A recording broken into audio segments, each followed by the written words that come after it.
going.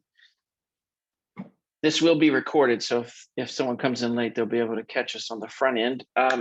For those that don't know who I am, I'm Pastor Jonathan, family pastor at Church of the Harvest here in Olathe, Kansas. And tonight we are doing one of our first Zooms called Equipping Parents, and we've invited Professor Dr. Alan Branch to join us, and he's going to be sharing with us. I think he's already on the call.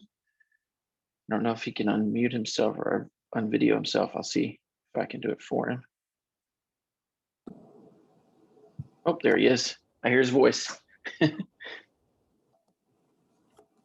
So I want to make sure that we have plenty of time for the content that Dr. Allen's put together for us. So I'm just going to give a quick word of prayer, and then I'm going to turn things over to him. And your screen, like I said, will be shared most of the time for notes, for things to write down. Again, it's being recorded, so if somebody comes in late, they'll be able to catch up on the back end. But let's just pray together.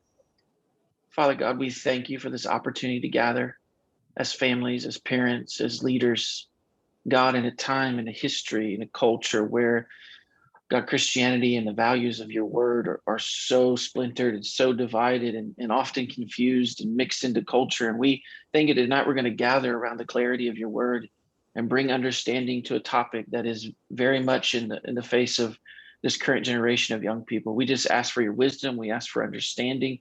God, we ask that you would use the words of Dr. Branch, and God, at the end of this, that all of us would have an opportunity to grow in our faith and grow in our understanding of who you are. And we dedicate this night to you in Jesus' name. Amen. Dr. Branch. Well, hi, everyone. It's a real honor to be with you guys, and hope you had a great Lord's Day at church this morning. What was your pastor's sermon on this morning? We are in a series, and so we've been dealing with the last 2 weeks of unforgiveness. And he spoke about the tree and the cross and how it dealt with unforgiveness. Right.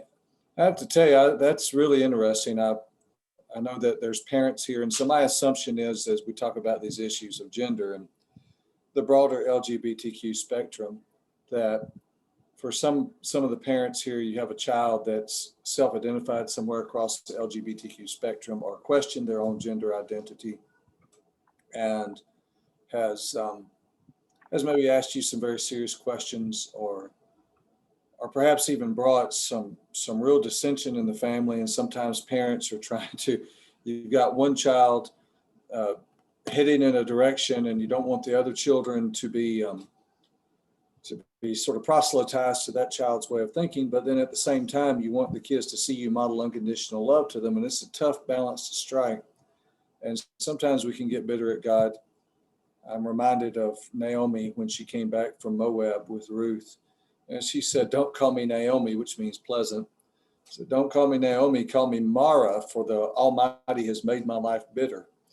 And she was bitter, but then she said something interesting that I think speaks a lot to bitterness and unforgiveness. She said, the Lord has brought me back empty-handed. And so she says, "I've come back to Bethlehem with nothing in my hand." Well, she had Ruth right there with her, which was the answer to all her problems. And I think sometimes when we find ourselves in bitterness, we need somebody to speak truth from the outside to give us a better perspective. It's like we get into a tunnel. And that can certainly happen if you have a child that embraces part of the LGBTQ agenda, or especially transgenderism, transgender identity, that can feel like you're trapped in a tunnel and boy, where do I go? God, I tried to raise my kids right, and this shouldn't happen to us. And I don't know how much the name it, claim it prosperity gospel filters over into evangelicalism, but I feel like sometimes we think that if we do certain things, then God is obligated to respond in certain ways, and that somehow our lives are going to be free from trouble. Well, that's not true. We know that's not true. Jesus said, "In this world you will have trouble." Just sometimes the trouble that we experience are different from other people's. And so I want to speak a word of encouragement to parents. And it can be disturbing, especially if you have a friend of a child that embraces somewhere across the spectrum, and your child wants to know how to respond, and we're looking for ways to answer. So a big talking point to come out of tonight is I want us all to learn how to respond and not react. I'm sure that we all know that from business life, working in church, working with our kids.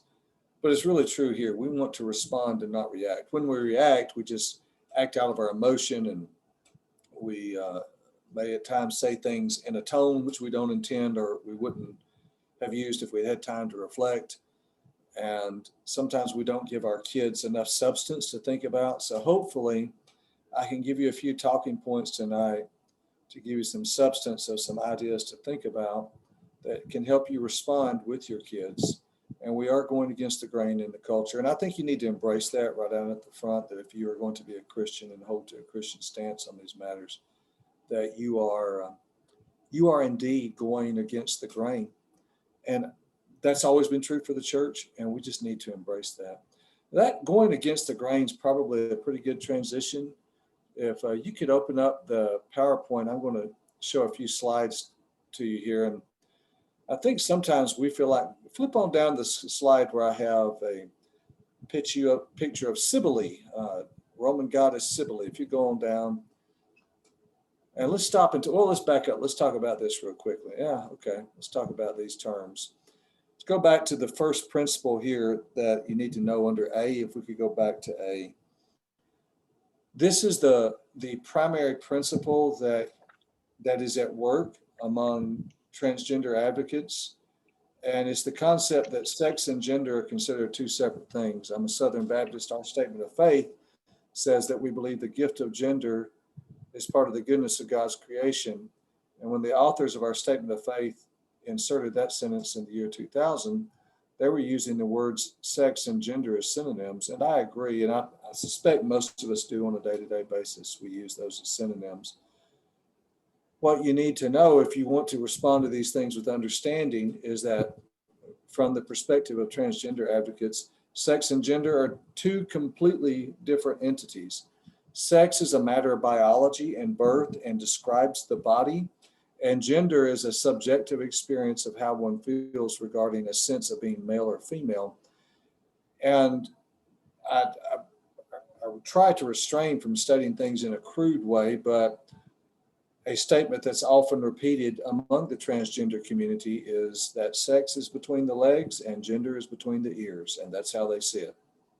That these are two completely things. So this is completely different concepts. This is why someone can assert quite forcefully and with great passion and energy that, yes, I have a male body, but I'm actually a female. My gender identity is something completely different.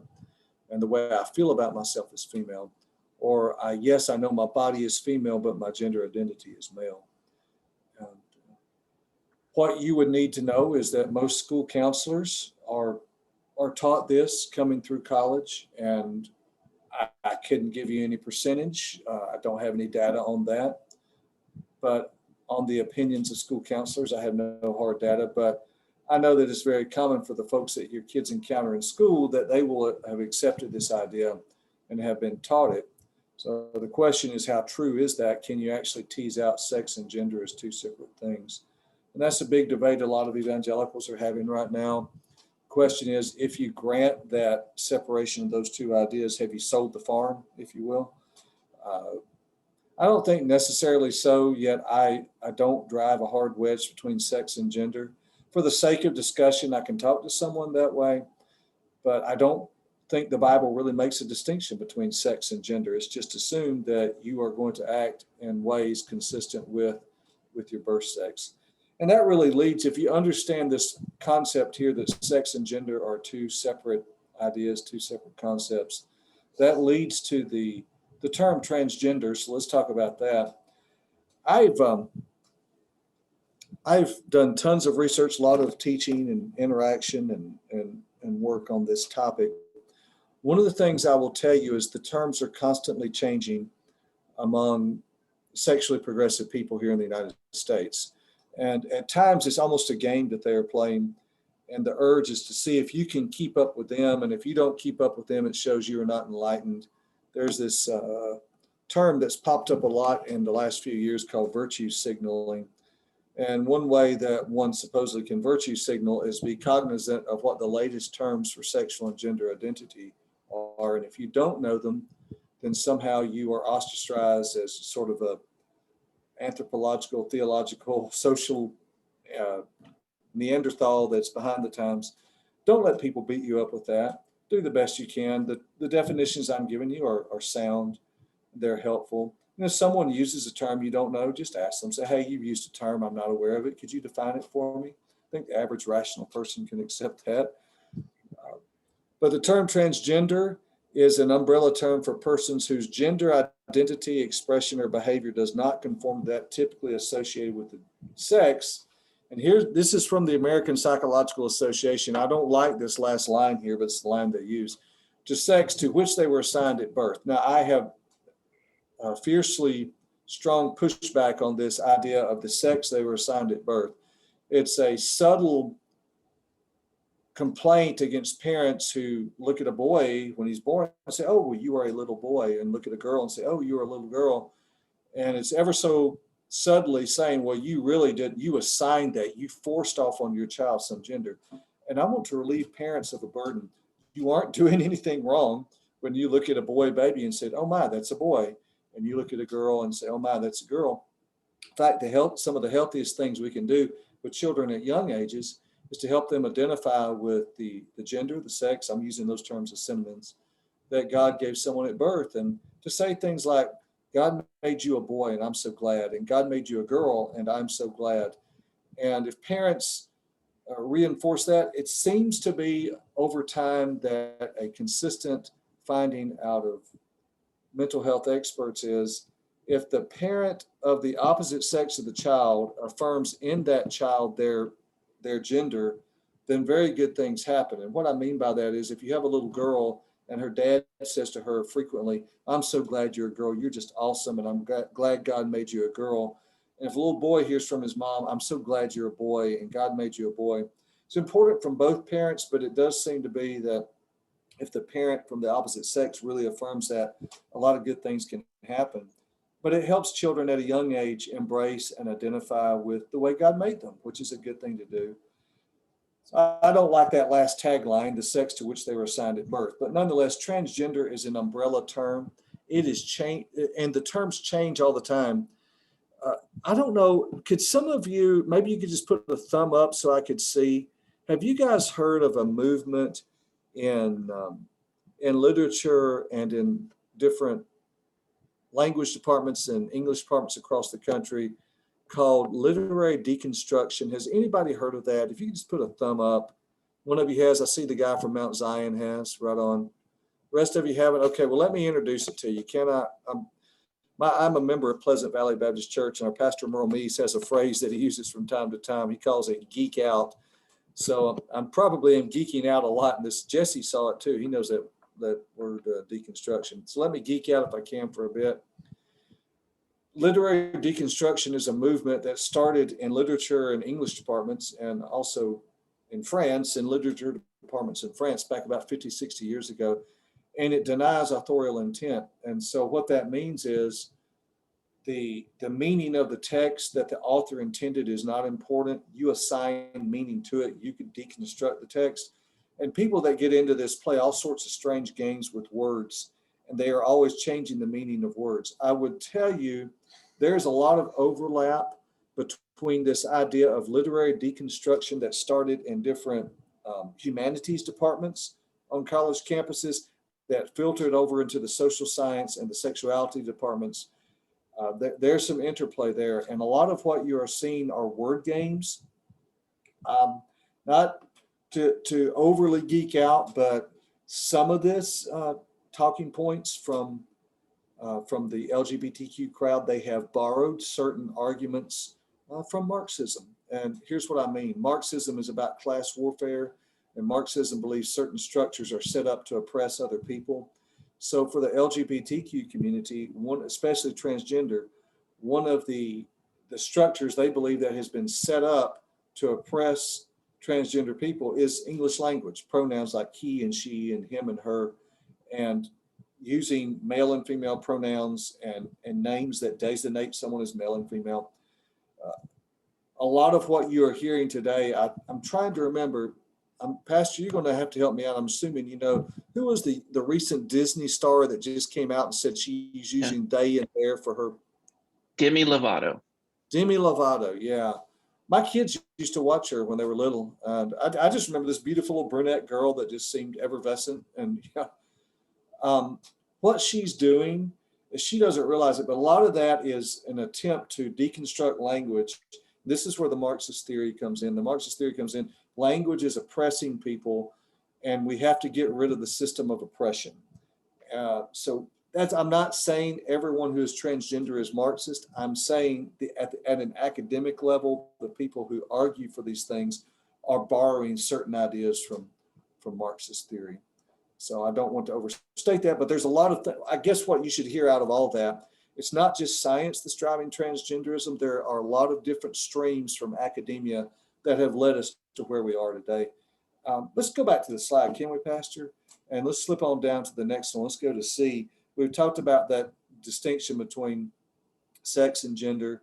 And let me just make sure you understand this. A transgender male is a female who identifies as a man, and a transgender female is a male who identifies as a woman. I'm assuming that a lot of you parents have heard the debate about biological males competing with biological females, and especially in high school athletics, though some at higher levels. And that is a concern. Let me just tell you, the science is really, really hard on this.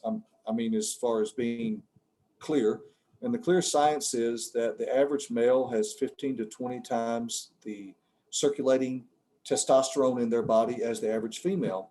So a male is going to have a competitive advantage over a female. I think there are sound and reasoned arguments that give substance to the traditional claim that biological males should compete against biological males and biological females against biological females. I suppose the most gracious thing I could say is, and I'm not advocating this, but if the culture went down this road and I was trying to rein in the most extreme forms, I would say, okay, you've got a biological male competing against females. Can we measure his circulating testosterone, and he doesn't get to compete against the females to his level of testosterone, same as the females?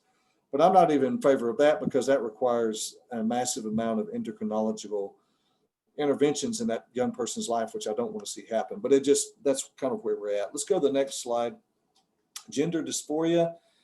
Okay, these two terms, transgender and gender dysphoria, what I'm giving you here, I know I quoted the American Psychological Association, but in the distinction I'm making between these terms, I'm actually following the American Psychiatric Association and the DSM-5.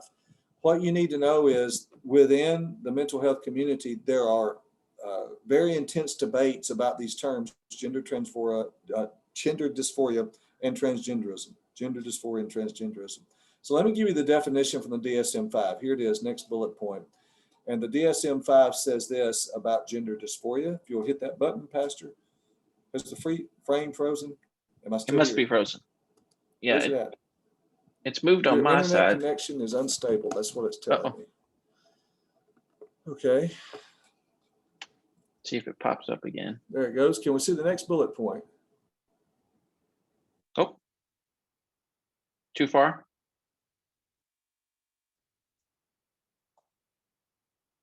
No, his face is frozen.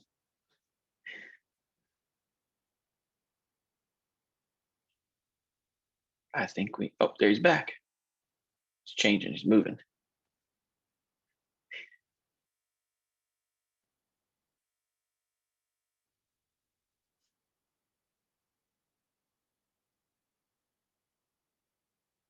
He may be talking, but I think he's muted himself.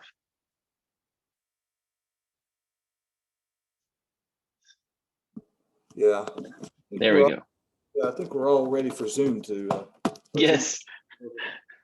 Let me turn on the light here. I had to go to another place in the house. I got kicked off for whatever reason. So here's the definition from the American Psychiatric Association. It says this: it's a clinical diagnosis for the experience of distress among people who have a marked incongruence between one's experience and expression of gender and their assigned gender. There again, there's that language I don't like about assigned gender. It's assuming that parents did the wrong thing when they saw a child and said, oh, you are a boy or you are a girl. They did not do the wrong thing. But nonetheless, that's the term they use. If you follow the American Psychiatric Association's definition from the DSM-5, which came out in 2013, is 8 years old now, then someone can be transgender, not gender dysphoric. And let me explain.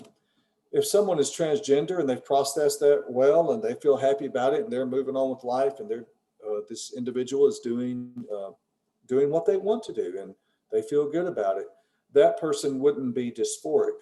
However, if someone experienced feelings of gender nonconformity and this was causing them stress and anxiety and a sense of really causing problems in their life, that person would in fact be dysphoric, and that would have to go on for 6 months. So I hear gender dysphoria and transgenderism or transgender used as synonyms all the time, and they are not technically synonyms. However, I will tell you, I read people within the mental health and the medical profession that use them as synonyms all the time, even though technically they are not.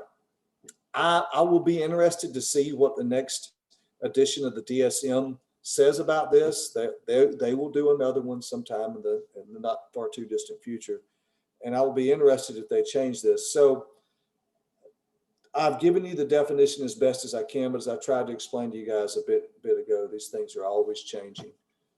Let's go on to the next slide. Not only is there gender dysphoria, there's transsexual. Technically, a transsexual is someone who's actually transitioned. So someone could be transgender without being transsexual. That means they identify as the opposite sex, but they haven't transitioned in any way. Let's go on to the next term. Dead naming. This is calling a transgender person by their previous name. So if someone was raised in a family and she's born a girl and she's named Mary, but then adopts a transgender identity and says, no, I'm not Mary, I'm John, then to call her Mary is an offense. They equivalent this, it is equivalent to using a racist slur, really, is how they would look at it. You are calling me by my old name. And this brings up the whole issue of what name to use.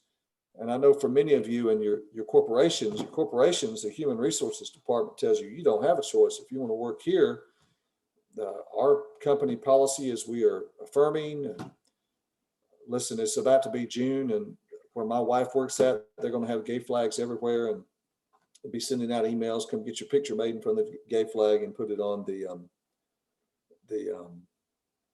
social media so you can show your solidarity with these folks. And I have a dear friend, he's a Baptist deacon, and he came to work one day and got an email and said this coworker, her name was Susan, so whatever, I don't remember her real name, but we'll just use that. But Susan is now going to be self-identifying as gender non-binary, and that means that she can use the restroom of her choice. Some days she might feel like using the female restroom, the other day she might feel like using the male restroom, and she's going to be changing her voice and working on learning how to speak in a different tone, and no one's to make fun of her.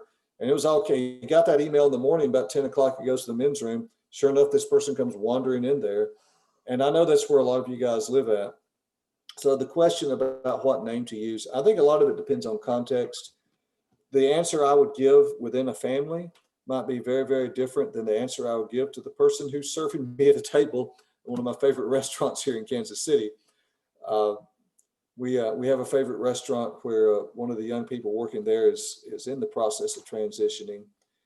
And when I come in to be seated at the restaurant, I don't know that that's the right time for me to say, now listen, you are not John, you are really Mary, quit pretending that you're John or whatever. There has to be a context for everything. I think you have perhaps a different response within a family. And within a family, if my child tells me this, my response is going to be very different. Why? Because the nature of the relationship is very different. And the answer is, well, I know that you're not John, you are Mary. And there's all sorts of debates that Christians have about this. I think Christians have two options when it comes to the public square. Again, in the family, I think the answer is pretty clear that we don't affirm the child's desire to be called by a different name. But in the public square where we're trying to get along and survive, I think we have two options. One is that I'm not going to compromise. And I think if we choose that direction as an individual Christian, then as an individual Christian, I have to accept that my corporation may let me go and may fire me, and the courts may uphold them. And if I'm going to suffer for that, the biblical teaching is about persecution, is that we are to expect to be persecuted.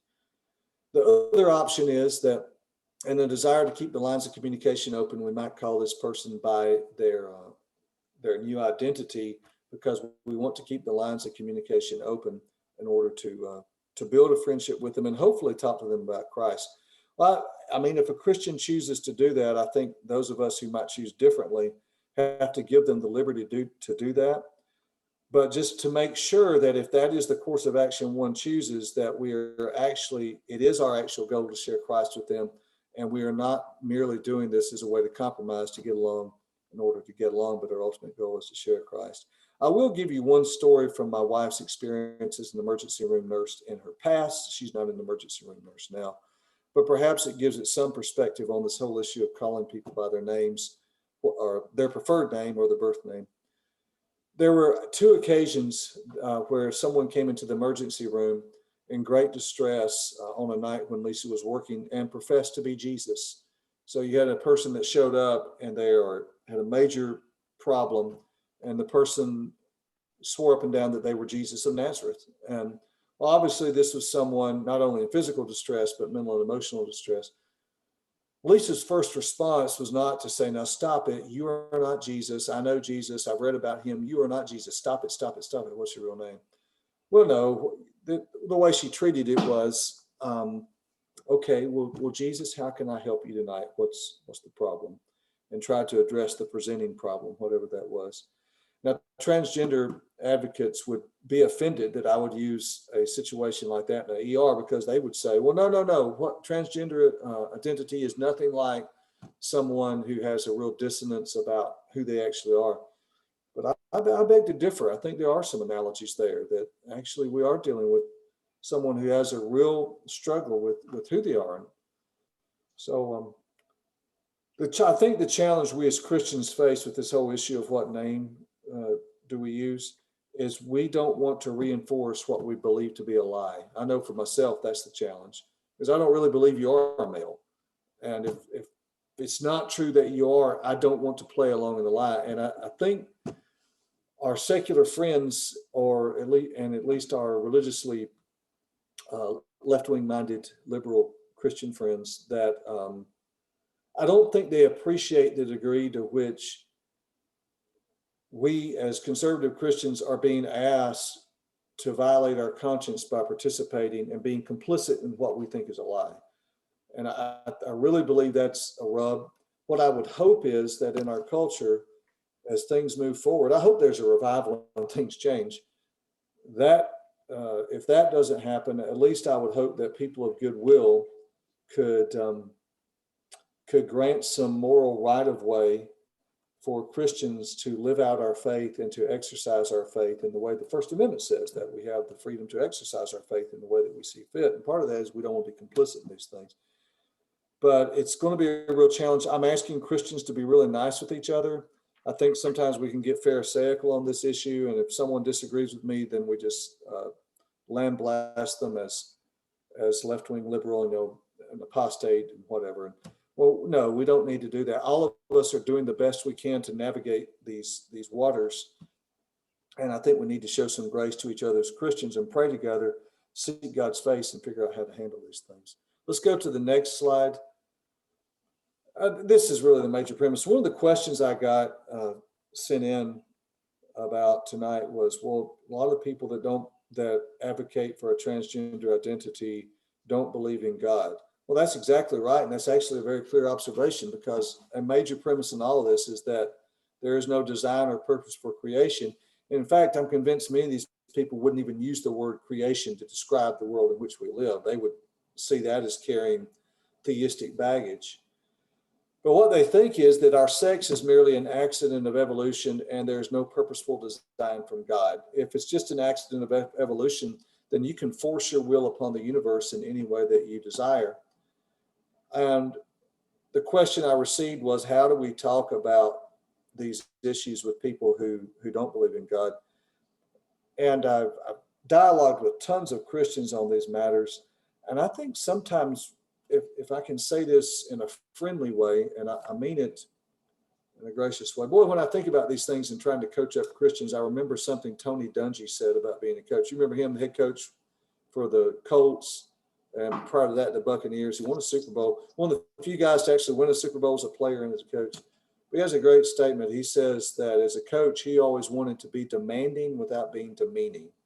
I like that as a coach. So I try to approach that as a professor. How can I encourage Christians to a firm level of biblical conviction without being demeaning with someone maybe when they have an idea that's not quite what it should be? So I say that to say this. I think sometimes we overthink this issue. What's our first message? Our first message is the death, burial, and resurrection of Jesus Christ, salvation by grace alone, confession of sins, repenting of our sins, believing on Jesus Christ as the Lord and Savior, and that's how we're born again.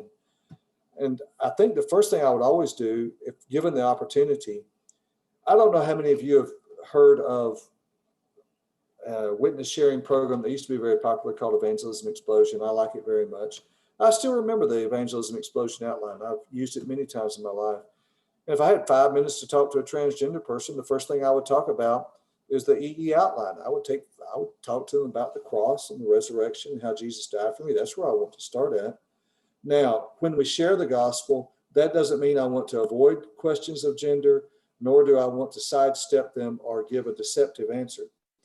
I think my experience has been most people involved in the transgender community appreciate a forthright answer delivered with grace. Now, they may not agree with you, and they may respond with some animated responses, but they will always remember the fact you were forthright with them. So if you'll remember at the beginning, I talked about responding without reacting, and that's what I want us to do. Always be forthright.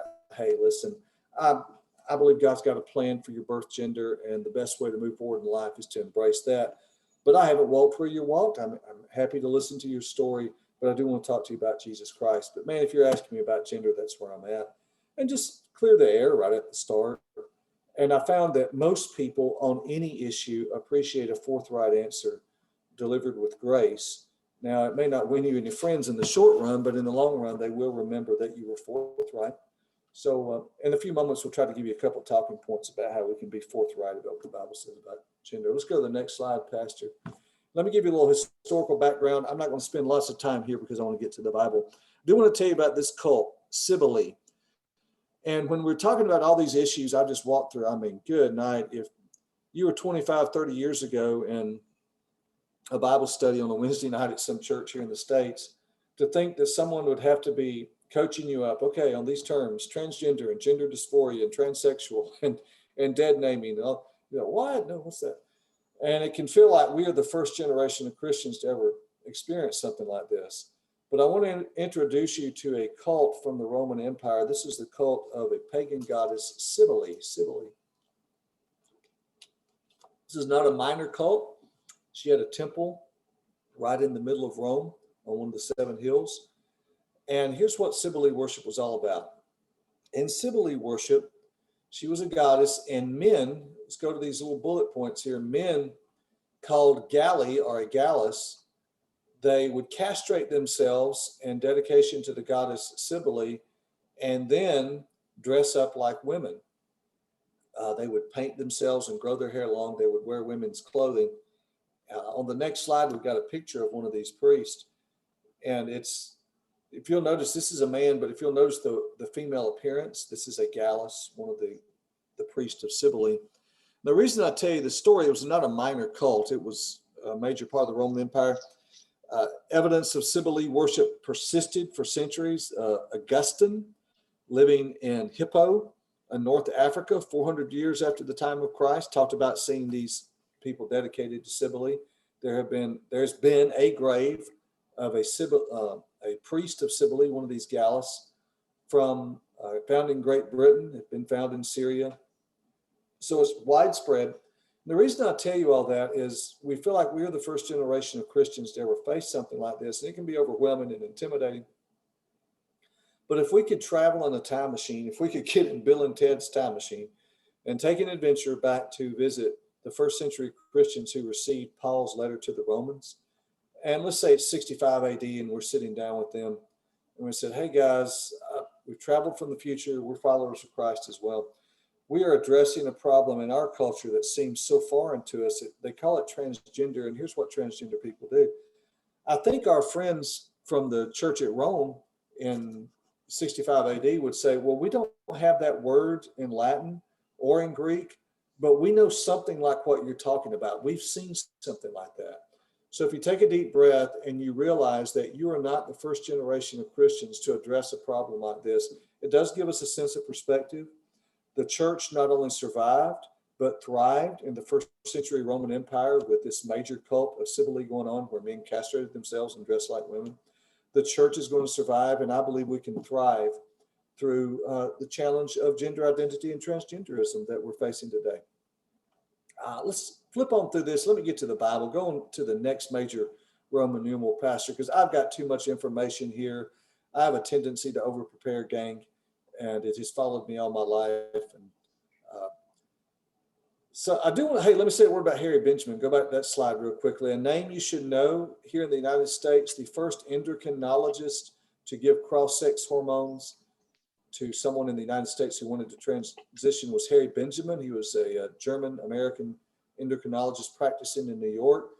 And those dates aren't wrong. He lived to be 101 years old, had a fabulously long life.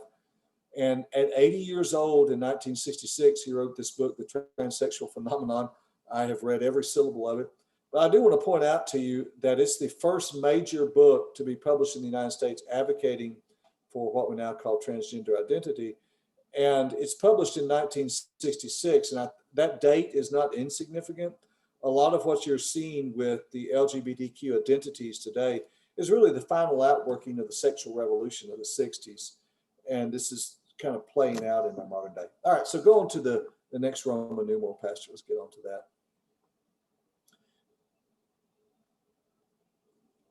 Let's talk about some hypothesized causes of transgenderism. I'll give you the basic hypothesized cause. I will tell you, biblically speaking, we know what the cause is. Cause is sin, right? Genesis 3, Romans 5, too easy. And well, that's true, and I agree 100%. When you're looking at just from the human perspective, are there any theories that gain any traction that have any substance to them? The most common theory that gets a lot of traction, and I think that is what I call the prenatal hormone theory, and I outlined this in my book called the Affirming God's Image, and I talk about this whole prenatal hormone theory. But basically, the claim is that transgenderism arises in the womb from a discrepancy between sexual differentiation of the genitals and differentiation of the brain. It's pretty simple theory to understand, and I think its conceptual simplicity is why it has an explanatory appeal to a lot of people. And basically the idea is this, that early on in pregnancy, the baby differentiates at the genitals, the plumbing, if you will, early on in pregnancy, and then the brain sexually differentiates later in pregnancy. That's the theory. So the idea is that for people who have a transgender identity, their bodies differentiated consistently with their DNA early in pregnancy, but then later in pregnancy, the brain differentiated in a manner inconsistent with the DNA, which is why they would say, I have a male gender identity, but a female body. And well, the question is that true? Is there evidence to support it? The evidence is pretty scanty. Again, it has an explanatory appeal that a lot of people like because of its kind of conceptual simplicity.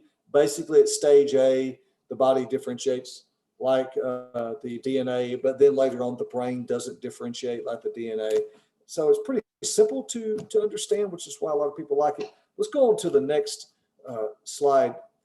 I'm going to skip past all this about the normal process. I tried to. Here's the proposed process for transgenders. And you see the idea that later in pregnancy, the brain differentiates like the opposite sex. I will also add, there are some theories that suggest homosexuality emerges in the same way. And then there's this debate among secular thinkers about the difference between a transgender identity and a homosexual identity, and some thinking they're just different expressions of the same thing, different ends of the continuum. Anyway, let me go on to the next. Scoot past all this. I have too much stuff here. I geeked out on all this. Let me just say a few things. It is very difficult to identify specific differences in male and female brains. Preachers haven't helped this. I remember in the 1980s when I first started preaching, I read some data from, I think it was Focus on the Family, which I love. They're great people, my friends in Christ. But they had this stuff all about the difference between male and female brains. And it was accurate as far as the data went then, but now we know there's lots of other studies that question all that data. A couple of differences between male and female brains that stand the test of time. One is that men typically have a larger brain volume. That's because God designed the male cranium to be bigger than the female cranium. Men and women have the same capacity for intelligence and learning and everything else significant, have the same number of neurons. Just because men have a bigger cranium, they spread out more, so men typically have a bigger brain volume. The second major difference is the percentage of gray matter to white matter within the brain. It's pretty consistent over time that males and females have a different percentage there. The reason I tell you that, nobody has found anything like that for a hypothesized transgender brain. There's been a lot of chatter in the scientific data and the peer-reviewed articles among people who research this, and they do research it. They've done all sorts of things, really fabulously organized studies, functional MRIs where they are using this modern technology to look at how someone who self-identifies as transgender processes things through the brain. Some work on cadavers and examining cadavers of people who profess to be transgender, donated their bodies to science and whatnot. All sorts of research has been done. Nothing really hard has been proven about a transgender brain. And what you actually find is many times the studies contradict each other, not only on the differences between male and female brains, but the hypothesized existence of a transgender brain.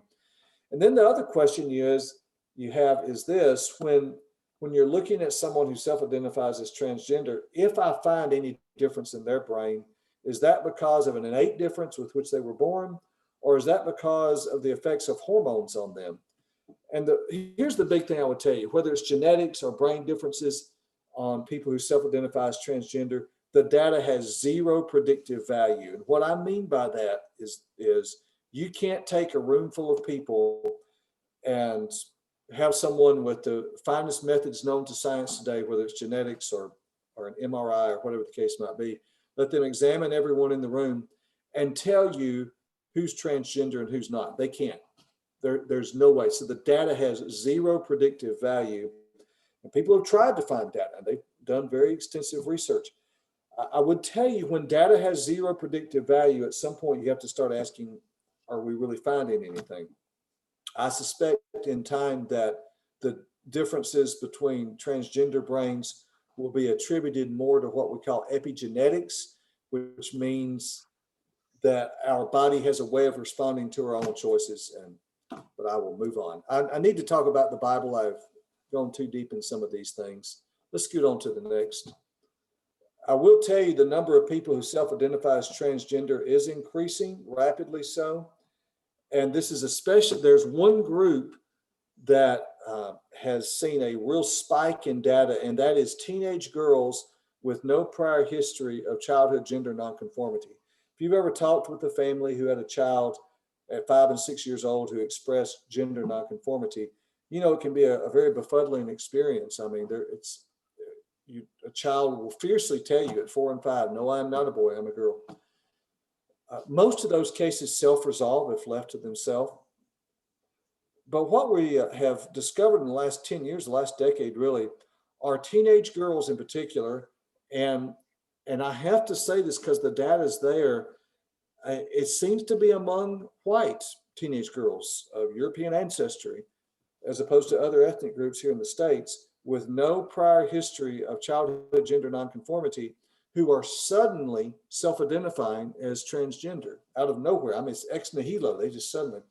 Well, what's the causative factor behind that? It seems to be driven largely by they self-diagnose themselves, and then they get into online peer chat groups, which reaffirm the diagnosis. And these young girls are showing up at an endocrinologist or a psychiatrist or a family physician, they've already diagnosed themselves and they've talked online. I cannot stress the degree to which smartphones and the internet are another contributing variable to this issue. If I had one thing to do differently as a parent, I would not have bought my children a smartphone until they were 17 or 18, and they would have had to live with the social stigma of a cell phone. And if you are a parent of a child, I cannot stress enough, you have to be aggressive. I think it's a bad idea to give teenagers a smartphone. Why? Because they're sitting there looking on those smartphones. And I know you're supposed to have all the barriers, and a lot of you guys are smarter than I am at all that, but kids find ways around them. And some internet influencer with a YouTube page, this 14-year-old becomes convinced they understand her better than the parents who have raised her. So you have these anonymous strangers speaking all sorts of things into your children's life. That's my opinion. And most parents disagree with me because everybody's still buying the smartphones for their kids anyway, but I keep preaching them. I'm going to skip past the process of transitioning. I've got too much stuff here. There's all sorts of debate about puberty blocking drugs. I think they're a bad idea. God designed children to go through puberty. What do we say? Christian response, the gift of gender, Genesis 1:26-28. Bible says this, God said, let us, he uses the plural in reference to himself, let us create man in our own image. It's kind of like a plural of royalty. It's, if you're a father looking at your child, you might say to your child, well, we don't think you are going to that party tonight, right? You're speaking in kind of the royal we. And that's what God's doing there. It is interesting. If you read Genesis 1, God makes all the animals and plants after their kind, after their kind, after their kind. But when it comes to humans, God doesn't make humans after their kind.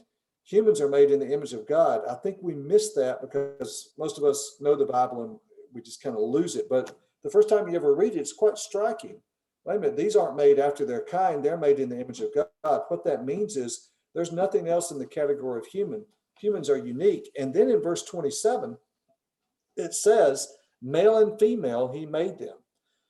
And again, look at verses 1-25. When God makes all the other animals and birds and fish, it doesn't stress the different genders. It just says he made the fish, he made the birds, he made the animals and sea creatures, whatever the case may be. But when it comes to humans, God is clear to say, I made them male and female. Well, obviously he made male and female animals, but only with humans did he emphasize it to a stern, really forceful degree. Not stern's the wrong word, but forceful degree is what I'm getting at, to amplify the fact that the gift of gender is part of the goodness of creation. And we are made a body and a soul unity. I don't know how many of you guys may be going through church. I'm checking my time here. I want to be done by 7. You've heard preachers talk about Gnosticism, this early heresy in the church, that these false teachers in the 2nd century, they were claiming to be Christians, but they were a cult. And they were saying, well, the body's evil, but the soul is good. I have to tell you, there are a lot of Gnostic overtones to modern transgender thinking and chatter. Well, my body is evil, but my soul is good. And the way I subjectively feel is good. And my body is evil. And I've got to force this good soul upon this evil body. And I've got to change the body to make it conform to my soul, which is good. I cannot tell you, to someone who really knows Gnosticism and is informed about church history, you hear lots of Gnostic echoes in some of this transgender chatter. It's really fascinating. And it's a bit terrifying at points. But we are a body-soul unity. This idea of having a good soul and a bad body is just heretical. When I was a boy, I grew up in country churches, and there's a lady from Missouri that she died. I still listen to Southern gospel, but her name was Dottie Rambo, and I like Dottie Rambo's music a lot. But she wrote one song I can't stand. It's got horrible doctrine. It's called "The Holy Hills of Heaven Call Me," and the chorus in the song says, "This house of flesh is but a prison. Bars of bone hold my soul." Oh, what horrible. That's Plato. That's Gnosticism. That is not the Bible. We don't have a bad body holding a good soul. No, we are a body-soul unity. And I think that's one of the things we need to drive home. When we talk about responding instead of reacting, if you're talking to your children, I would teach them now at your next family devotional, Clear the dishes back off the table, sit down with your children and read Genesis 1:26 through 28 and let them know God made you male, God made you female. That's a good thing. And the way your body is designed is a gift from God. We want to embrace that and celebrate it. You don't have a good soul living in a bad body. You have a good soul and a good body. Let's go to the next slide if we can. What about disorders of sexual development? Have you guys heard the term intersex? Does that mean anything to you guys? I need some thumbs up if you've heard of that. Intersex? Yeah, I'm seeing some of you. Intersex? Yes? No? Maybe so? Yeah. I prefer the term disorders of sexual development. This refers to children who are born in such a way that their genitalia is ambiguous. It's a rare condition. And sometimes transgender people will say, oh, well, their body is ambiguous and transgender is just another form of that. No, it's not. And let me tell you why. Disorders of sexual development can be clearly diagnosed. Usually you have a gene that has gotten a couple of base pairs turned around and the gene doesn't code the way it's supposed to, and the children get the wrong hormones in the womb and their body comes out a bit ambiguous. I think in these cases, those are the exception. What we do is we try to find a way to help those children identify with the birth sex that with which their body most closely aligns.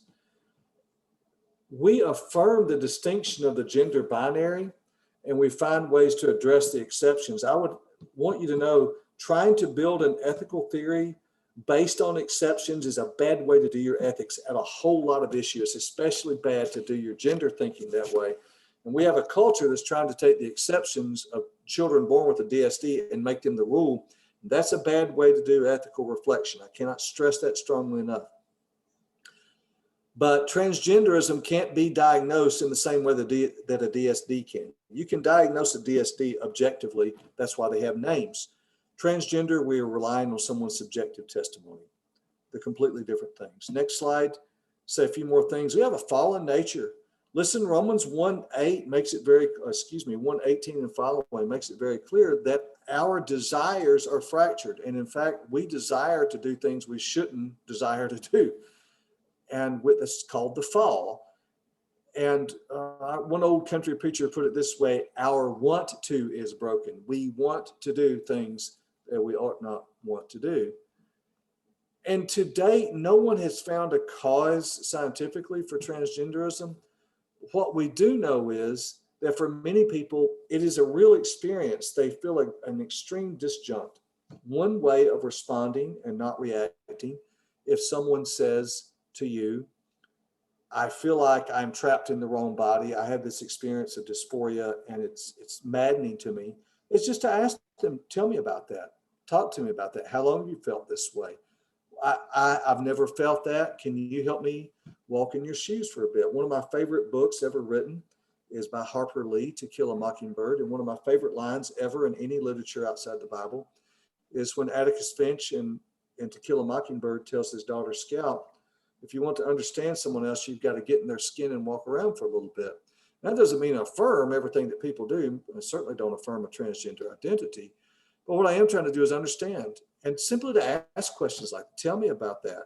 It might be painful to listen to, but to let them know, I'm listening to you. To be clear in your biblical convictions, don't be afraid to talk about Genesis 1:26 through 28 and God's plan and design. But I think if we say to someone something like this, I don't think you're making this up that you feel this way. That is a way to say something affirming without affirming the transgender identity.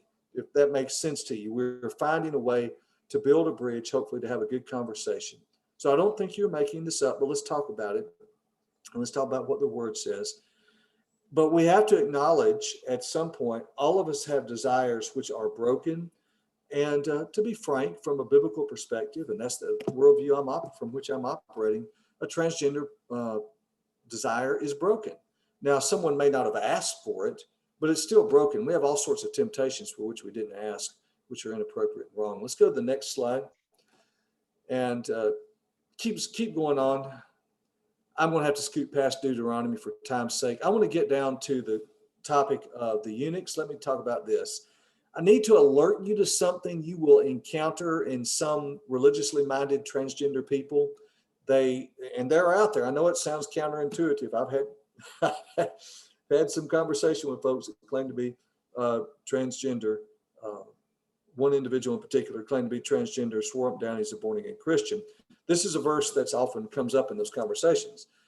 Jesus says, "For there is eunuchs who have been made so from birth, and there are eunuchs who have been made eunuchs by men, and there are eunuchs who made themselves eunuchs for the sake of the kingdom of heaven."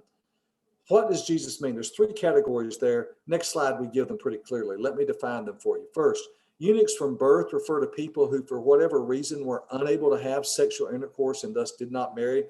They may be DSD cases, or they may just be people who are congenitally impotent. We don't know, but whatever, they're eunuchs from birth. Secondly, eunuchs from men, that's clear enough. Back in antiquity, slaves would be captured in warfare, and particularly the males would be castrated and then put into court service.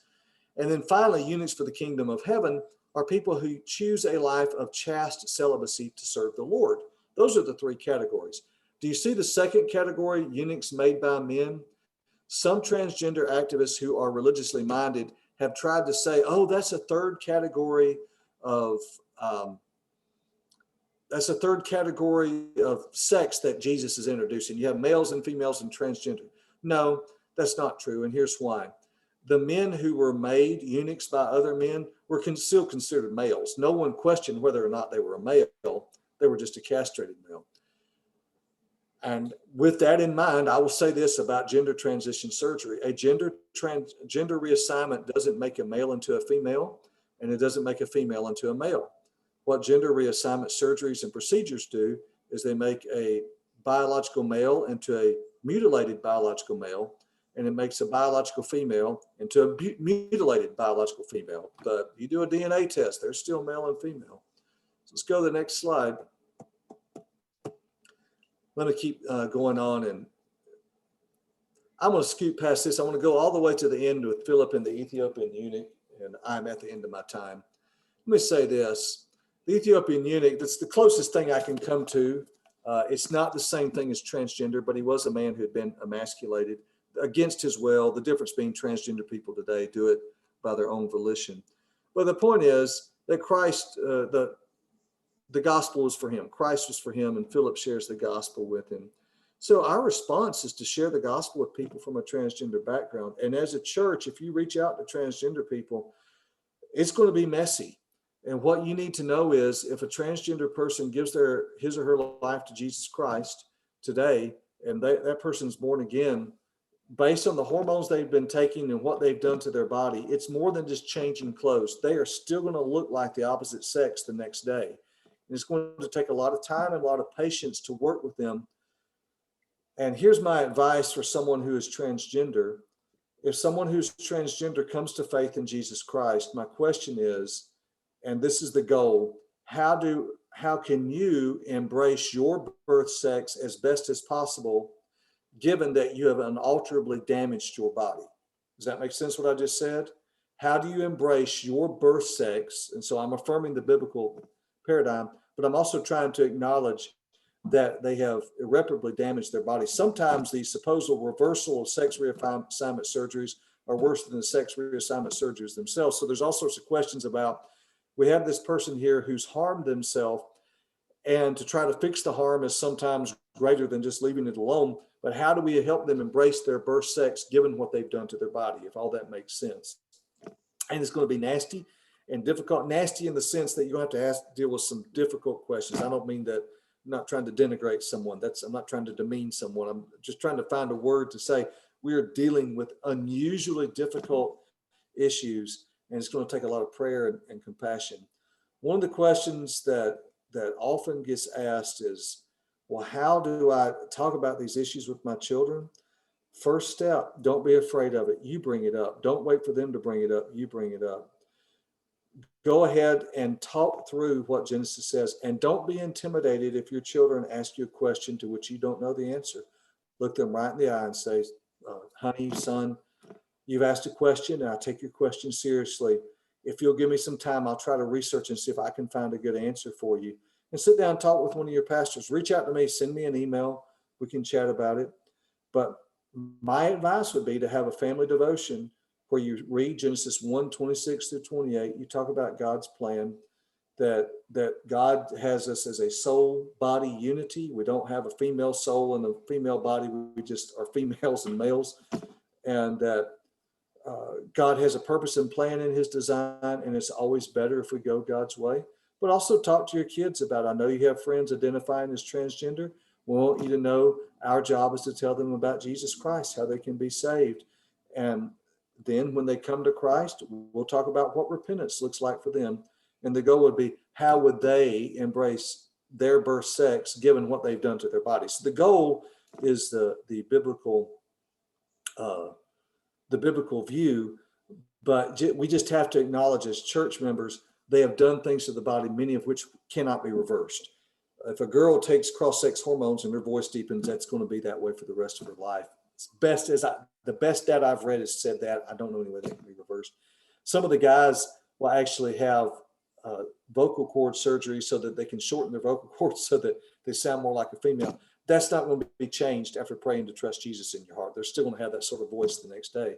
So the question is, how do we help them? I would suggest to you that we're going to be ministering to refugees from the sexual revolution.